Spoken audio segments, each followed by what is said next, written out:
ជាមនុស្សស្គាល់គ្នាធម្មតាមិនដែលគិតថានឹងអាចជួបគ្នា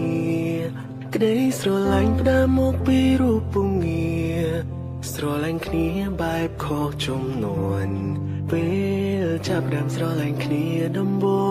ងបងនឹងរូបអូនហាំងគ្មានសង្ឃឹម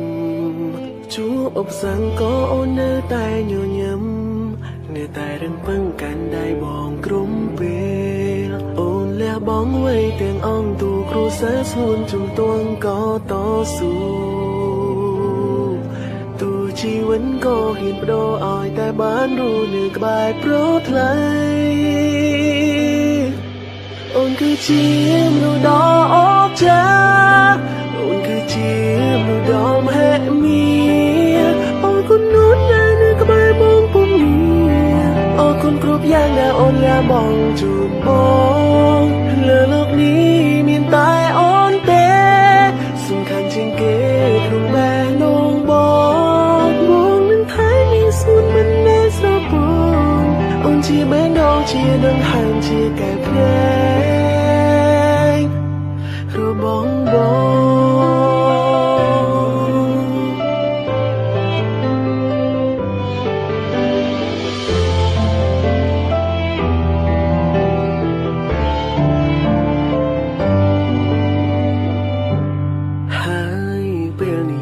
បានជួបគ្នា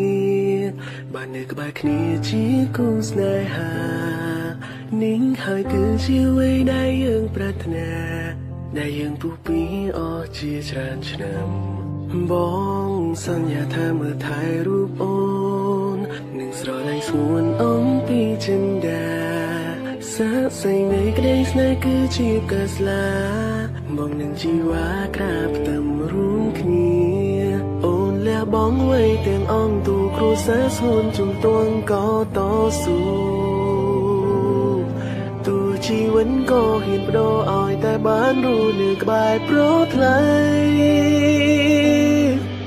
អូនគឺជាមនុស្សដ៏អស្ចារ្យអូនគឺជាមនុស្សដ៏មហិមា